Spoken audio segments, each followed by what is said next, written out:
Hello there, my very good friends. On today's wrestling news, Velveteen Dream has been released by WWE. I'm going to tell you the real reason Money in the Bank has moved in WWE's calendar. Are Fox pushing for WWE to return to attended events? And has SummerSlam's location and date been revealed? I'm Adam Wilborn. And I'm Andy Murray.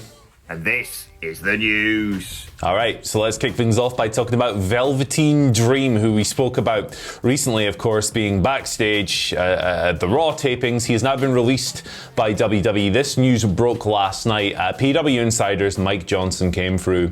No word on why he was released from WWE. Of course, there were cuts earlier in the week. 8 people let go associated with NXT due to budget cuts. No word on whether or not that can be attributed to Dream as well, but he's gone from the company, and Fightful Select have come through with a report just offering some extra context on the matter. So, as we all know, Dream hadn't been on WWE television since wrestling Adam Cole on, I think it was December 28th. So December is the key point here.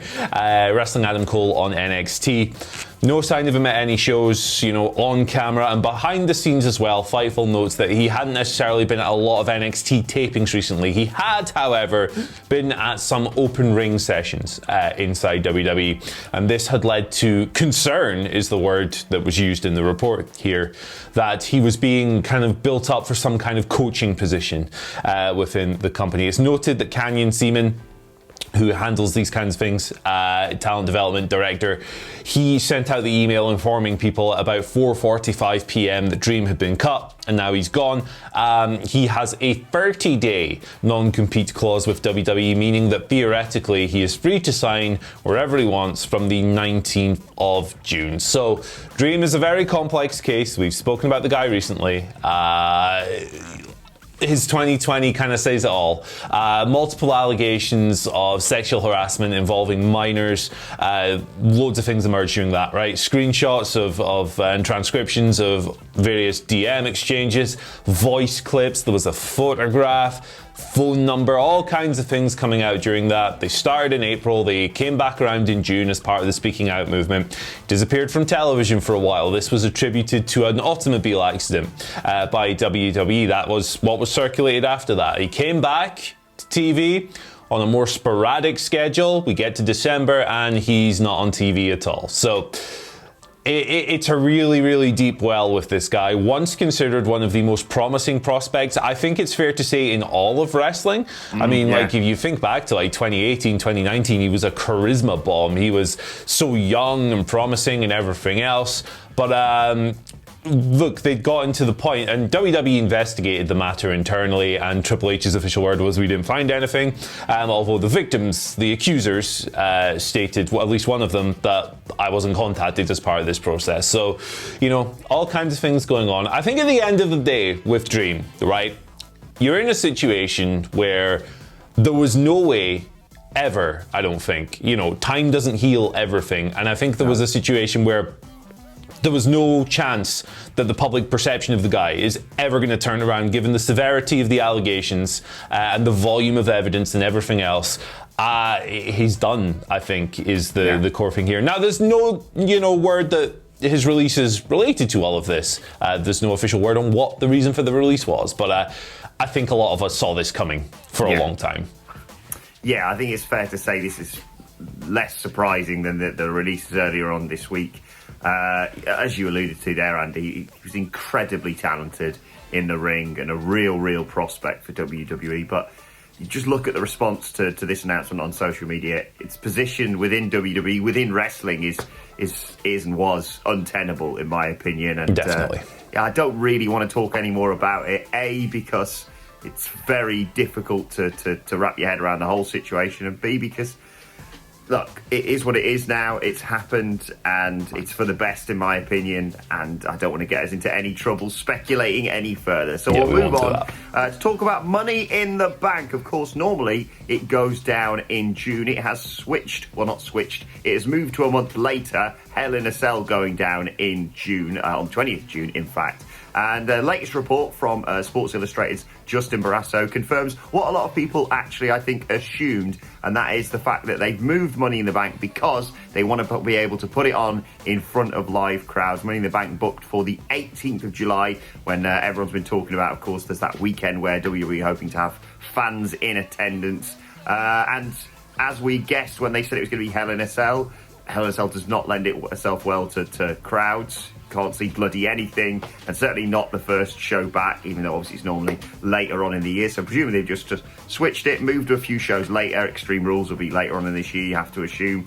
And they're going to think, well, put Hell in a Cell on as the last pay-per-view in the Thunderdome. Money in the Bank, first live show with fans. It's one of my favourite pay-per-views of the year, Andy. I think this is a completely correct decision from WWE, to be fair. 100%. Totally agree. Money in the Bank, big exciting ladder matches. You got the intrigue, who's going to come away with the briefcase. It's one of the events for which I think a live audience is absolutely critical.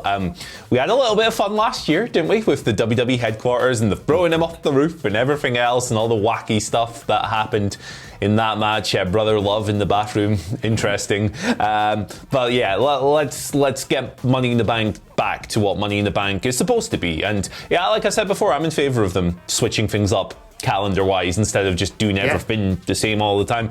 Bit of traditionalism's good. Keep SummerSlam in August. Keep WrestleMania or end of March, beginning of April. That's good stuff. Royal Rumble, January. But these B-level pay-per-views, do what the hell you want with them. Flip them around a little bit. I'm into it. Yeah, absolutely. Early picks for Money in the Bank for you? Gangrel, probably. Both of them. I would say. Give it to Sami Zayn and possibly Sonya Deville as well. I haven't really decided which of the women I want to win it, but Sami Zayn or Big E. Oh, very nice. I like Sami Zayn. That's a good pick. Speaking of live crowds reacting, this might be something that Fox are actively pushing for. So we've got a report here from Wrestle Votes. I don't know why I've said it like that. Reporting that over the past few weeks, Fox have basically been privately pushing WWE to kind of try and bring live crowds back, nudge them in that direction. Of course, this is an organisation that has invested $1 billion in WWE over 5 years, so it's understandable that they would, want to be able to present the best possible live product possible on their channel with SmackDown, because they've got all kinds of other sports going on as well. And when you kind of go and watch a WWE show and it's this video screen, I'm not dissing the Thunderdome. Thunderdome's been good, but there's a bit of a difference there. So it's understandable. Ties in with everything else we've heard about, the middle of July possibly being when they'll bring fans back. And I think the Thunderdome has been a huge net positive for WWE, so much better than the Performance Center. But let me tell you, I am so ready for just normal crowds again, man. I cannot express that enough. So what you're telling me here, Andy, is Fox is kind of disregarding advice surrounding the ongoing global blast and encouraging WWE to bring fans back sooner than medically it's been suggested. I wouldn't have expected that from Fox in opposite land. Yes, look, I agree with you, Andy. I want fans back yesterday, but I also temper that with the fact that it has to be done the right way. Like, we're so close. I say this every single week, but we are so close to the end of all this and it all going back properly to normal. I just really don't want to fumble the ball on the 1 yard line. So as much as people may roll their eyes and say, it's heading the right way, etc., etc.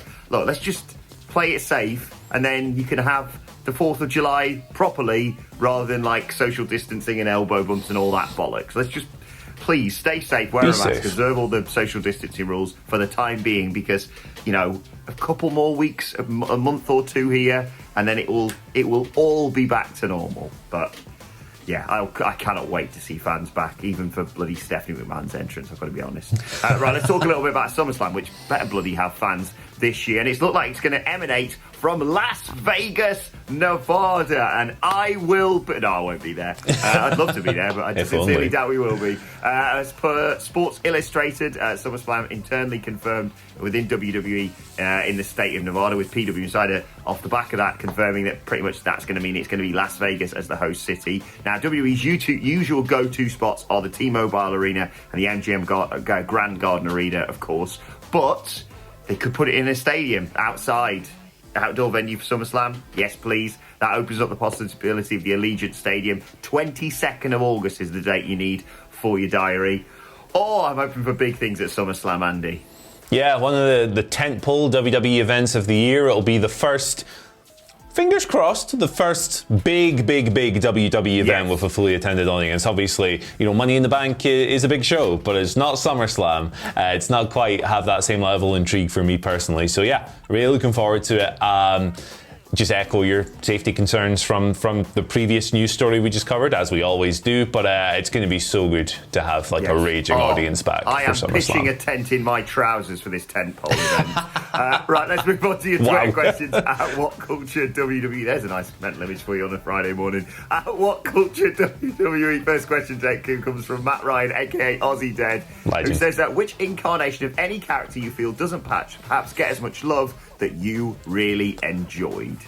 Evil Doink. Doink. That might come as a surprise to viewers of this channel who know my preferences in wrestling and everything, but Doink, I think for people who didn't necessarily live through it, is kind of remembered only, and it's weird to me that he's only kind of remembered as this wacky babyface clown.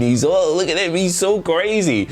Evil Doink was terrifying, man. Yeah. It was kind of like the original version of this kind of cartoony evil dude who's actually scary, and some of the stuff that Matt Bourne would get up to was great. Check out Evil Doink if you've never looked into the character. It's great, and we should recognize that more often.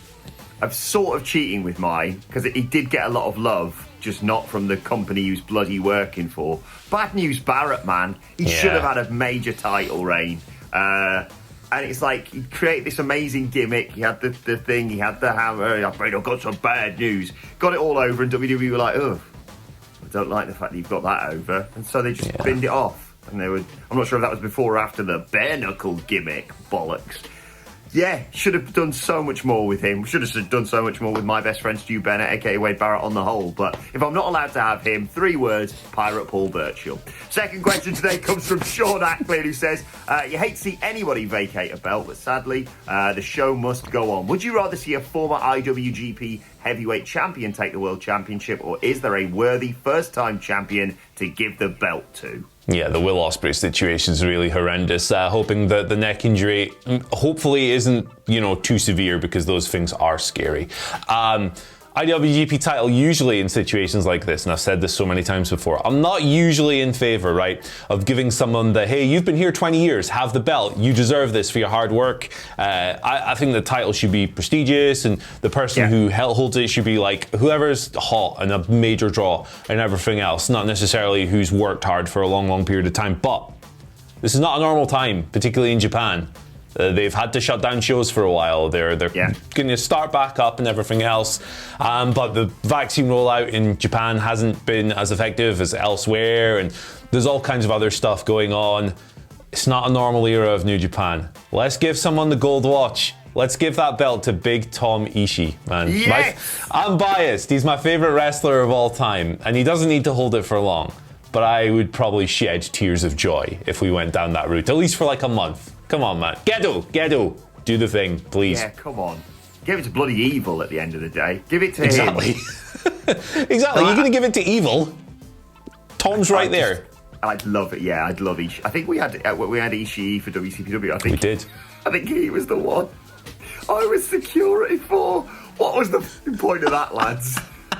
Don't worry, Mr. Ishii. I've got this. Bloody I'll cover your back. Yeah. If not him, it should be him, but if not him, give it to friend of the channel, Tommy Tango, of course. Final question today comes from Tango Lewis, brother. Okay. Who says, with AEW expanding to TBS, should we expect a TBS championship or change the title to a Turner championship? Load of people asking us this over the last few days, Andy. Yeah, so the story actually broke yesterday via Dave Meltzer of Wrestling Observer Radio. No, it's still going to be the TNT title when they move networks. A logical thing would be to think, oh, this is named after the station, their moving station, TBS. Thing is, for me personally, I don't really mind either way what they do with it, but TNT title, even if maybe it doesn't make as much sense if Dynamite's not on TNT every week, it just sounds better than TBS title, doesn't it? So yeah, for me, maybe they should have called it the television title in the first place, who knows, but no, I like this. And keeping it TNT as well, they're still going to have the supercards on TNT, and on top of this, it does also honor the legacy of pro wrestling on TNT, although TBS obviously has a strong legacy as well, 605. But yes, that's No. Even idiots can see the connection between Dynamite and TNT. Exactly. So, yeah, leave it as it is. You don't have to change everything. Otherwise, yeah, it'd be preposterous. I like the way it looks and I like the way it sounds, like you say, Andy, so you might as well just stick with what we've got. Let's move on to today's, and finally, I just want to share this great image that Natalia shared overnight. Often imitated, never duplicated. This wonderful homage to the Heart Foundation. Nice. Just a nice heartwarming thing for a Friday, this, Andy. Just a lovely group of people, isn't it? Lovely group of people indeed. Particularly fond of Brian Pillman Jr. at the moment. You got to watch his Dark Side of the Ring if you haven't seen it already. I don't know how you can watch that and not root for the guy. So yeah, just lovely stuff on a Friday, isn't it? Very nice. Yeah, exactly. Slightly wooden stance from Bret Hart, but nevertheless a lovely photo.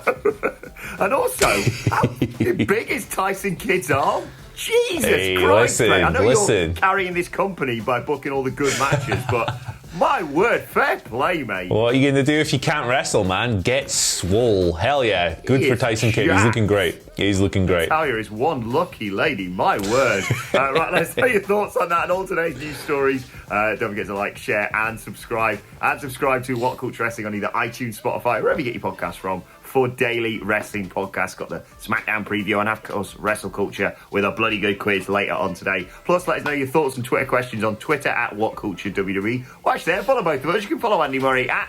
You can follow me at Andy H. Murray. The H today stands for horse. Oh, yeah. You can follow me on Twitter at Adam Wilborn. Follow us all at WhatCultureWWE. But for now, my thanks to Andy Murray. Thank you for joining us, and we will see you soon.